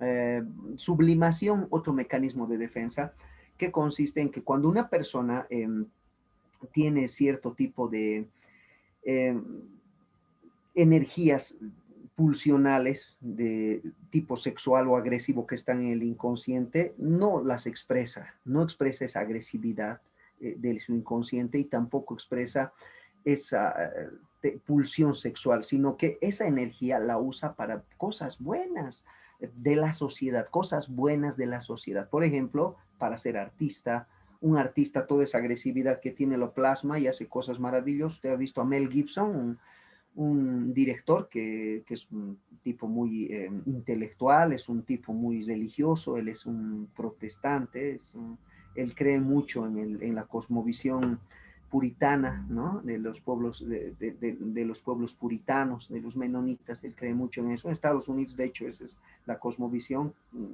desde su fundación, que poco a poco está cambiando, pero en un principio la mayor parte de la historia ha sido esa cosmovisión. Él cree esa cosmovisión, pero sus películas son bien sangrientas, son bien sangrientas, mucha agresividad hay en sus películas, pero son maravillosas sus películas. Usted ha visto Apocalipto, por ejemplo, y es pura sangre esa película, montones de cadáveres donde está corriendo un habitante de los pueblos originales. Vea esa película. Apocalipto, la tiene que ver. Mel Gibson hizo esa película, él la escribió. Otra película que él ha escrito, ha dirigido, se llama La Pasión de Cristo, por ejemplo, es bien sangrienta la película, donde él actúa como director, su Corazón Valiente, él actúa, son películas sangrientas, pero por dentro esa agresividad él la expresa como el arte, eso es la sublimación, ¿me entiende? La sublimación es la exteriorización de las pulsiones sexuales, pulsiones agresivas, de forma útil para la sociedad. ¿Ah? Entonces uno que es agresivo y quiere pegar a todo el mundo, se dedica al karate y se vuelve un sensei, un maestro de las artes marciales y es respetuoso y educado y toda su agresividad la descarga enseñando, gritando. El deporte, el fútbol es sublimación también. ¿Me entiendes? Otro mecanismo de defensa. Vamos con otros conceptos, seguimos con este texto, vamos a hablar sobre el estrés. ¿Qué es el estrés? Entonces, voy a correr, ¿sí? Porque ya 10:15, es una locura, voy a correr, pero vamos a diferenciar el estrés, la angustia y la depresión, son temas que es harto. Mire, yo le voy a mostrar las diapositivas, mire lo que es. Para el estrés es todo esto, mire, es harto, la ansiedad. Mire usted, la depresión, no vamos a terminar si voy de lámina por lámina, ¿sí? El duelo, bueno, voy a hablar de todo esto desde un punto de vista rápido, a ver, pero voy a explicar lo más fundamental, ¿ya? Porque es necesario, son temas de psicología de nuestra literatura, todo esto está en el examen. ¿Qué es el estrés? ¿Qué es la ansiedad y qué es la depresión? Parecen ser cosas similares. No voy a ver la diapositiva, lo van a poder revisar en su momento, si aún alcanza el tiempo. El estrés fundamentalmente es una manera en la que el ser humano responde a las problemáticas, pero está totalmente comprometido con un proceso fisiológico. que consiste en que el ser humano se prepara para enfrentar un problema, para enfrentar y suscita un problema y el ser humano inmediatamente, su cuerpo se predispone a enfrentar ese problema. Y para enfrentar este problema, nuestro sistema nervioso le va a mandar a nuestro cuerpo de que haya una segregación de sustancias químicas. Recuerde que nuestro cuerpo es puro químico, en nuestras neuronas y en nuestro torrente sanguíneo un montón de hormonas, son sustancias químicas, hormonas y o neurotransmisores. Nuestro sistema nervioso, cuando reconoce esta situación de peligro, nos va a llenar de energía para que enfrentemos el problema. Y si nosotros no enfrentamos el problema, en ese mismo momento, esa energía que nuestro cuerpo ha preparado va a reventar en algún lugar y nos va a afectar o en lo físico, o generalmente en lo físico, pero también en lo emocional. Entonces, yo estoy con un problema, ¿no? Estoy con un problema y estoy bien estresado y mi cuerpo se va a predisponer a responder y me va a llenar de energía, de adrenalina se va a llenar mi cuerpo. Ya la adrenalina es una sustancia química, es una hormona, también es un neurotransmisor. Entonces yo tengo que enfrentar el problema y mi cuerpo se llena de adrenalina y yo no voy a hacer nada, ay, sí, va a reventar aquí en mi barriga y se va a llamar entonces úlcera o se va a paralizar mi brazo porque toda esa energía no va a salir a donde, aquí se va a quedar, o me va a doler la cabeza, me puede dar una embolia, o mi circulación sanguínea va a acelerar y me puede dar un paro cardíaco, porque esa energía, esa tensión que no ha sido liberada, mi cuerpo se había preparado para enfrentar al problema, entonces me va a afectar, ¿está bien? Entonces vamos a entender, ¿ya? Aquí dice, ¿no? El estrés puede definirse como un conjunto de reacciones fisiológicas que presentan cuando una persona sufre un estado de tensión nerviosa producto de diversas situaciones, ¿no? Eso es lo que les había explicado. Entonces, ante un hecho amenazante y preocupante, ya sea real o imaginario, nuestro hipotálamo estimula al sistema nervioso simpático para proporcionar al organismo energía necesaria para reaccionar, ¿no ven? Y el individuo experimenta una sobrecarga que puede influir en el bienestar tanto físico como psicológico. Bueno, he leído, les he explicado, podemos sintetizar con la lectura aquello que habíamos hablado, ¿no? Bueno, podemos hablar de un estrés positivo en tanto nos llena, nos carga de energía y nosotros podemos trabajar y ser más eficientes y resolver problemas, pero podemos hablar de un estrés negativo cuando nos afecta y nos lleva a la enfermedad y nos puede causar daños severos, ¿no? Eh, Vamos más adelante. Vamos a entonces ver otro tema que es la ansiedad. La ansiedad es diferente. ¿Cuál es la diferencia con la ansiedad? Mientras el estrés es una tensión, nunca lo olvide, tensión, el examen, si usted le pregunta estrés, tensión, la ansiedad es un estado de alerta, esa es su característica. El estrés es una tensión, eh, se tensiona para responder un problema. El, la ansiedad es un estado de alerta.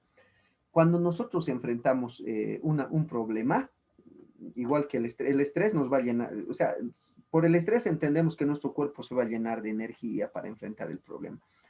Pero aparte de eso, cuando enfrentamos un problema, nuestro cuerpo se manifiesta de cierta manera, nos avisa. Por ejemplo, cuando una guaguita ha comido una ameba ahí del vaso y ¿qué pasa? Su cuerpo nos va a dar una alerta, nos va a decir, esta guagua tiene la barriga intoxicada, entonces va a aparecer fiebre, va a tener diarrea, son síntomas que nos están poniendo alerta de que este niño tiene intoxicación en su barriga. De la misma manera, la ansiedad es como un estado de alerta. Es como cuando en un barrio ponen una alarma y alguien pilla que entra un ladrón a una casa y ponen la alarma y todos salen, ¿eh? Entonces, eh, la ansiedad es normal la ansiedad, a todos nos pasa, es normal. ¿Por qué? Porque todos tenemos que tener un sistema de alerta. Hasta ahí está bien. Tenemos un sistema de alerta que nos avisa que estamos en un problema. Por ejemplo, cuando hay un problema, ¿qué pasa? Nuestro corazón late más rápido. Eso es la ansiedad, es normal. Sistema de alerta. Vas a empezar a sudar, va a aumentar tu temperatura, puedes empezar a temblar cuando hay un problema. ¿Está bien? ya tu cuerpo se llenará de energía, que habíamos visto en el caso del estrés, pero hay un sistema de alerta primero ante un problema. Y esa activación del sistema de alerta se llama ansiedad. El problema es cuando este sistema de alerta se descompone.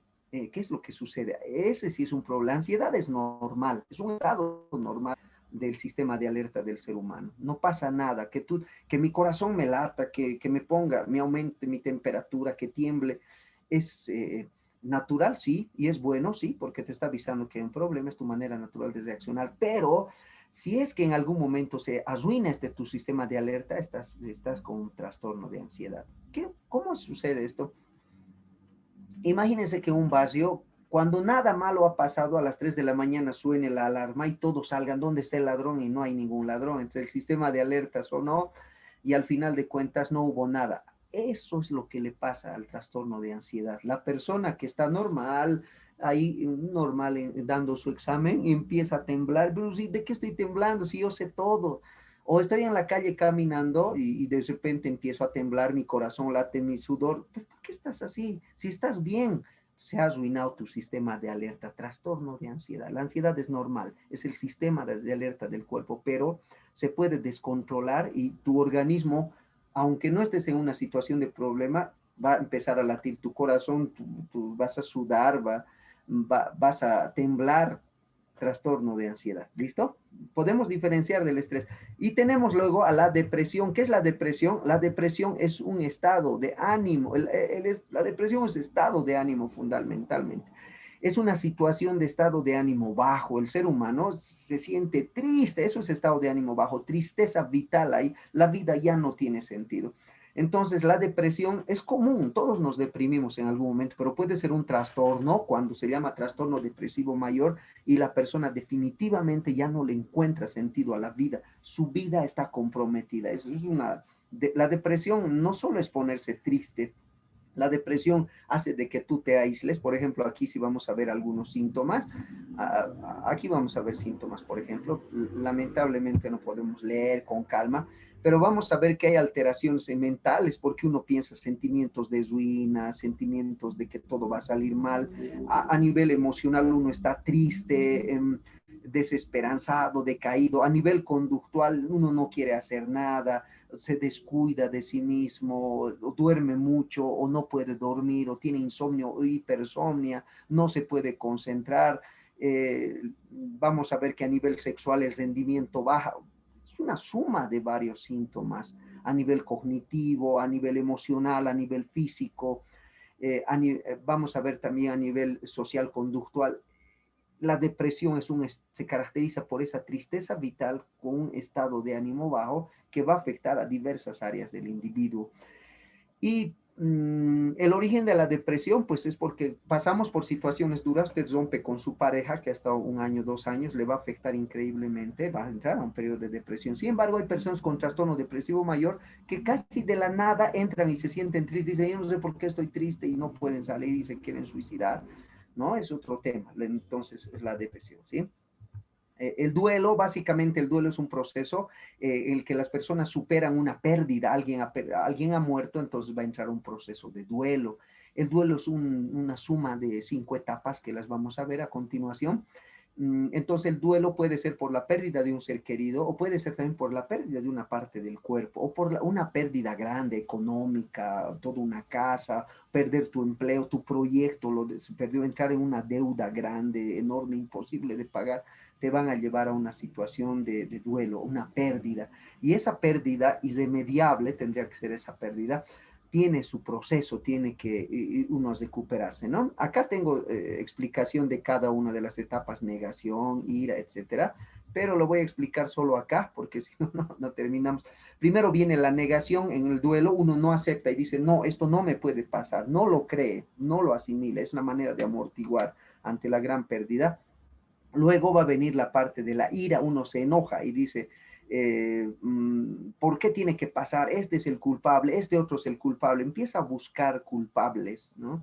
Es una segunda etapa. La tercera parte es la negociación, que es un momento cuando uno dice, era que haga esto, era que no llegue tan tarde, si yo llegaba tan tarde no hubiese pasado esto, ¿por qué ayer no he actuado de otra manera? Como que queriendo negociar con el pasado para cambiar lo que es inevitablemente ha sucedido. Entonces, como que no, uno trata de encontrar una otra forma de querer resolver el presente y no lo acepta. Entonces, eso se le llama la negociación. Cuarta etapa, la depresión, que es muy larga, es una etapa de sentimiento vital profundo, donde muchas cosas, como hemos visto hace rato, pierde el sentido de la vida, no hay esperanza, no hay ganas de salir, no se arregla, no hay amor propio hacia uno mismo, no se alimenta, duerme mucho, tiene insomnio.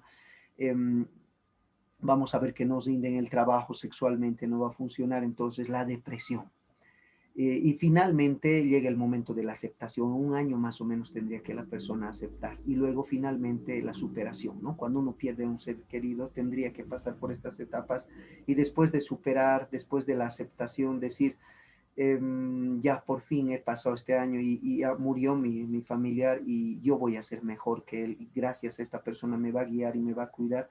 O sea, como que le ha dado un sentido positivo para su vida, ¿no? Entonces, eso sería, ahí están las etapas del duelo. La inteligencia emocional, vamos a ver entonces nosotros cómo esta se va a desarrollar, ¿sí? Vamos a ver cómo Howard Gardner va a trabajar las inteligencias múltiples y vamos a ver cómo el doctor Goleman, Daniel Goleman, va a ser el que va a acuñar su concepto de inteligencia emocional. Entonces vamos a ver a Gardner, que va a hablarnos de las 7 tipos de inteligencia y hasta 8, ¿no ve? Dos de estos tipos de inteligencia llegan a ser la inteligencia intrapersonal e interpersonal, ¿no? Tenemos la inteligencia lógico-matemática, la inteligencia lingüística, la inteligencia espacial, la inteligencia sinestésica, tenemos la inteligencia intrapersonal, interpersonal. Estas dos inteligencias que Gardner nos va a decir, la intra e interpersonal, Daniel Goleman lo va a abarcar como la inteligencia emocional. La inteligencia emocional es fundamentalmente, en conceptos rápidos, no tenemos tiempo, y así 29, no lo puedo creer de veras, es cuando las personas son capaces de reconocer sus emociones y reconocer las emociones de los otros y usar sus emociones en su beneficio. Entonces, Daniel Goleman, de inteligencia emocional, nos va a decir de que el ser humano tiene mayor éxito en la vida no por su inteligencia, no por su talento, no por ser el mejor alumno le va a ir bien en la vida a un estudiante, sino en qué medida maneja bien sus emociones. Entonces vamos a tener un brillante científico, intelectual, el mejor alumno del colegio, que ante un divorcio su vida se va a la desgracia, o sea, o que se vuelve infiel, o que su vida se dedica al alcohol, o que es un infeliz. Pero tenemos a un estudiante que es malo, que no tiene buena memorización, apenas aprobó el curso, pero tiene inteligencia emocional y se siente feliz, y cuando va a ser grande se va a divorciar y él no se va a deprimir, le va a mejorar a él, rápido se va a levantar y va a crecer y su vida va a ser un éxito. Y su persistencia ese amor propio y el entender a los demás le va a permitir surgir rápido y va a llegar más lejos. Entonces, nadie puede ser persistente y luchador en la vida si no tiene inteligencia emocional, dice Daniel Goleman, ¿no? Entonces, Daniel Goleman de la inteligencia emocional como aquella capacidad de reconocer nuestras emociones, las emociones de los demás y usarlas en nuestro beneficio, de tal manera que nos traigan bienestar y equilibrio y paz y tranquilidad, ¿sí? Ahí hablando un poco de las emociones y el cerebro, ¿no? Que tienen que ver ahí, tal vez para repasar un poquito más.